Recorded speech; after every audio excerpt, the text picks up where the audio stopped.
ಸುಮ್ಮನೆ ಅಳಬೇಡಿ. ನನ್ಗೆ ಏನ್ ಮಾಡ್ಬೇಕು ಅಂತ ಅರ್ಥ ಆಗ್ತಾ ಇಲ್ಲ ಸಾಹೇಬ್ರೆ. ನಾನು ತಪ್ಪು ಮಾಡ್ತಿದ್ದೀನಲ್ವಾ?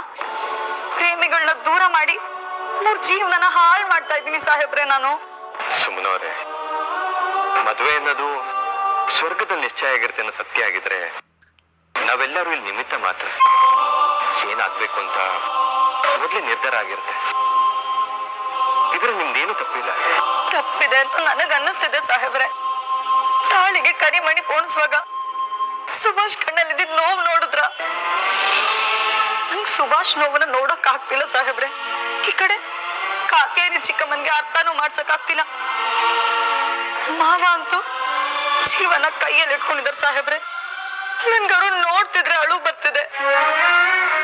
ಬಲವಂತವಾಗಿ ಸುಭಾಷ್ ಮದ್ವೆ ಮಾಡಿಸಿ ಅವ್ನ ಜೀವನ ಹಾಳು ಮಾಡ್ತಿದ್ರೆ ಅಂತ ಸಂತ ಆಗ್ತಿದೆ. ಅವನ ಪ್ರೀತಿ ಸೋಲ್ಬಾರ್ದು.